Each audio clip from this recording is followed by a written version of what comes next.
Sistem reproduksi pada manusia terdiri dari organ reproduksi pada pria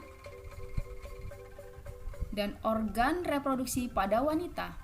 Organ reproduksi pada pria akan mengalami spermatogenesis yang menghasilkan sperma, sedangkan organ reproduksi wanita akan mengalami oogenesis yang menghasilkan ovum. Organ reproduksi pria terdiri atas testis, penis,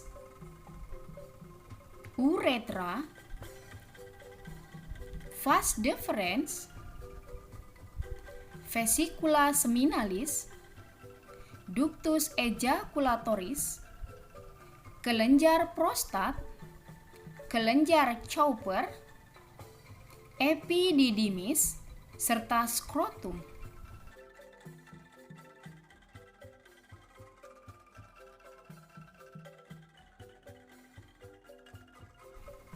Fungsi organ reproduksi pria, testis untuk memproduksi sperma dan hormon, penis sebagai saluran kencing dan sperma, uretra saluran keluarnya sperma dan urin, vas deferens menghubungkan epididymis dan uretra, vesicula seminalis menghasilkan zat-zat yang diperlukan untuk perkembangan sperma.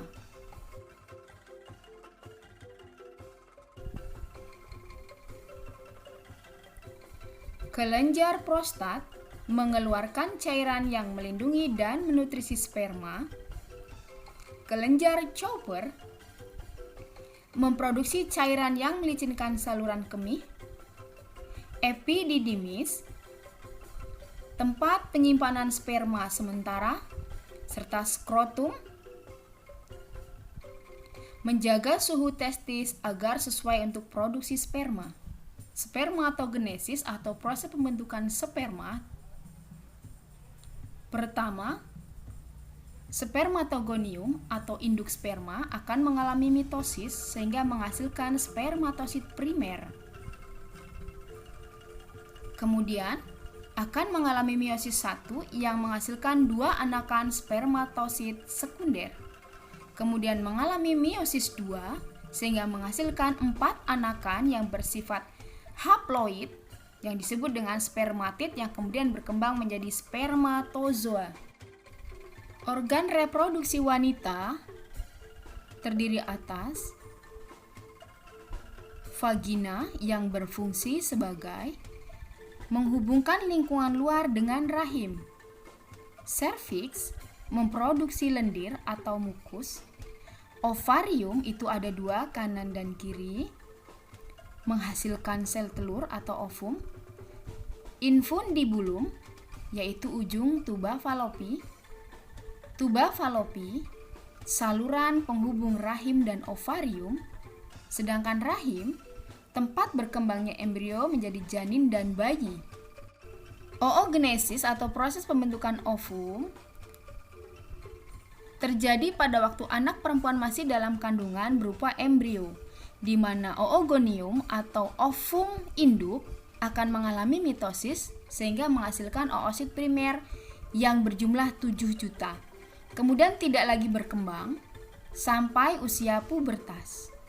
Berkembang kembali mengikuti siklus menstruasi dan pada saat ini oosit primer berjumlah 400 saja.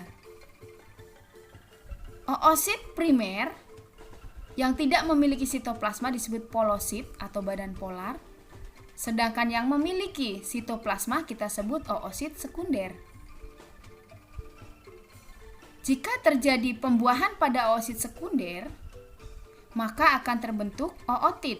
Jika terjadi peleburan inti sel telur dengan inti sperma, maka akan terbentuk ovum.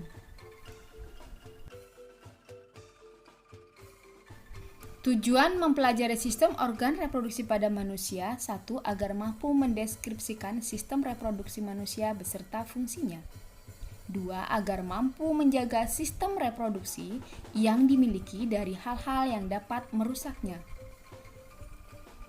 3. Agar mampu bersyukur atas segala karunia Tuhan Yang Maha Esa.